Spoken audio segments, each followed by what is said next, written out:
जय श्री कृष्ण। आज के इस वीडियो में आप सभी सुनेंगे कार्तिक मास महात्म के 11वें अध्याय की कथा। तो आइए सुनते हैं। एक बार सागर पुत्र जालंधर अपनी पत्नी वृंदा सहित असुरों से सम्मानित हुआ सभा में बैठा था। तभी गुरु शुक्राचार्य का वहां पर आगमन हुआ। उनके तेज से सभी दिशाएं प्रकाशित हो उठी। गुरु शुक्राचार्य को आता देखकर सागर पुत्र जलंधर ने असुरों सहित उठकर बड़े आदर से उन्हें प्रणाम किया। गुरु शुक्राचार्य ने उन सबको आशीर्वाद दिया। फिर जलंधर ने उन्हें एक दिव्य आसन पर बैठाकर स्वयं भी आसन ग्रहण किया। फिर सागर पुत्र जलंधर ने उनसे विनम्रता पूर्वक पूछा, हे गुरुजी, आप यह हमें बताने की कृपा करें कि राहु का सिर किसने काटा था। इस पर दैत्य गुरु शुक्राचार्य ने विरोचन पुत्र हिरण्यकश्यप और उसके धर्मात्मा पौत्र का परिचय देकर देवताओं और असुरों द्वारा समुद्र मंथन की कथा संक्षेप में सुनाते हुए बताया कि जब समुद्र से अमृत निकला तो उस समय देवरूप बनाकर राहु भी अमृत पीने के लिए देवताओं के साथ में बैठ गया। इस पर इंद्र की पक्षपाती भगवान विष्णु ने राहु का सिर काट डाला। अपने गुरु के मुख से इस प्रकार के वचन सुनकर जलंधर के क्रोध की सीमा न रही। उसके नेत्र लाल हो गए। फिर उसने अपने धस्मर नामक दूत को बुलाया और उसे शुक्राचार्य द्वारा सुनाया गया वृत्तांत सुनाया। तत्पश्चात उसने धस्मर को आज्ञा दी कि तुम शीघ्र ही इंद्रपुरी में जाकर इंद्र को मेरी शरण में लाओ। धस्मर जलंधर का बहुत ही आज्ञाकारी एवं निपुण दूत था।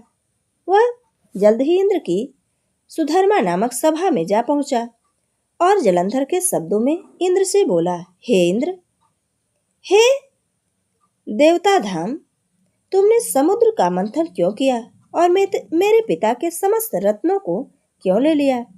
ऐसा करके तुमने अच्छा नहीं किया। यदि तू अपना भला चाहता है तो उन सब रत्नों को एवं देवताओं सहित मेरी शरण में आ जाओ, अन्यथा मैं तेरे राज्य को ध्वंस कर दूंगा। इसमें कुछ मिथ्या नहीं है। इंद्र बहुत विस्मित हुआ और कहने लगा, पहले मेरे भय से सागर ने सब पर्वतों को अपनी कुक्ष में क्यों स्थान दिया। उसने मेरे शत्रु दैत्यों की रक्षा क्यों की। इसी कारण मैंने सब रत्न हरण किए। मेरा द्रोही सुखी नहीं रह सकता, इसमें कोई संदेह नहीं। इंद्र की ऐसी बात सुनकर वह दूत शीघ्र ही जलंधर के पास आया और सब बातें कह सुनाई। उसे सुनते ही वह दैत्य मारे गए और क्रोध के अपने ओष्ठ फड़फड़ाने लगा और देवताओं पर विजय प्राप्त करने के लिए उसने उद्योग आरंभ कर दिया। फिर तो सब दिशाओं पाताल से करोड़ों दैत्य उसके पास आने लगे। शुंभ निशुंभ आदि करोड़ों सेनापतियों के साथ जलंधर इंद्र से युद्ध करने लगा। शीघ्र ही इंद्र के नंदन वन में उसने अपनी सेना उतार दी। वीरों के शंख ध्वनि और गर्जना से इंद्रपुरी गूंज उठी। अमरावती छोड़ देवता उससे युद्ध करने चले। भयानक मारकाट हुई। असुरों के गुरु शुक्राचार्य अपनी मृत संजीवनी विद्या से और देवगुरु बृहस्पति द्रोणगिरि से औषधि लाकर जिलाते रहे। इस पर जलंधर ने क्रुद्ध होकर कहा कि मेरे हाथ से मरे हुए देवता जी कैसे जाते हैं। जिलाने वाली विद्या तो आपके पास है। तत्पश्चात सागर पुत्र युद्ध भूमि में आकर बड़े तीव्र गति से देवताओं का संहार करने लगा।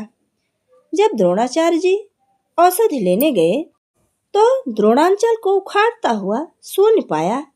वह भयभीत हो देवताओं के पास आ गए और कहा कि युद्ध करना बंद कर दो, जलंधर को अब नहीं जीत सकोगे। पहले इंद्र ने शिव जी का अपमान किया था। यह सुन देवता युद्ध में जय की आशा त्याग कर इधर उधर भाग गए। सिंधुसुत निर्भय हो अमरावती में घुस गया। इंद्र आज सब देवताओं ने गुफाओं में शरण ली। ये थे कार्तिक मास महात्म के अध्याय 11 की कथा। आगे का वृत्तांत हमारी अगली वीडियो में। जय श्री कृष्ण। धन्यवाद।